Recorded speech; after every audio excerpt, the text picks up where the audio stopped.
pemirsa, kembali bersama saya Eriza Nurhidayah dalam program Berita News TV.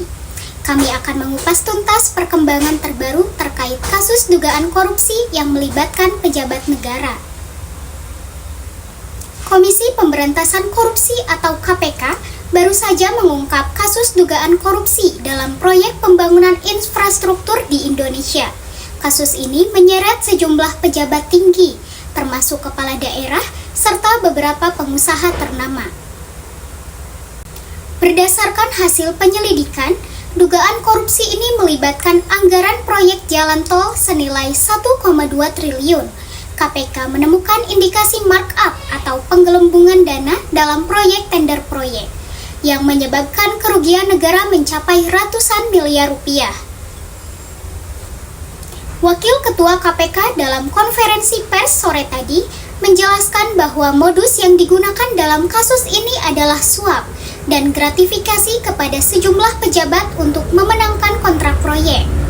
Tim penyidik juga telah menyita sejumlah barang bukti, termasuk uang tunai senilai 30 miliar, dokumen proyek, serta catatan transaksi yang mencurigakan.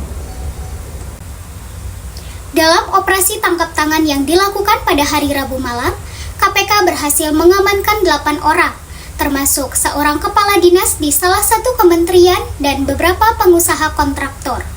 Kini, mereka telah ditetapkan sebagai tersangka dan ditahan untuk pemeriksaan lebih lanjut.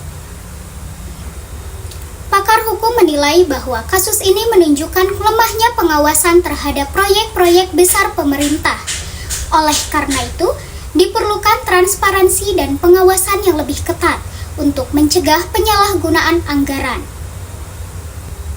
Sementara itu, Presiden Joko Widodo dalam pernyataannya menegaskan bahwa pemerintah mendukung penuh upaya pemberantasan korupsi dan akan memberikan sanksi tegas bagi pihak yang terbukti bersalah.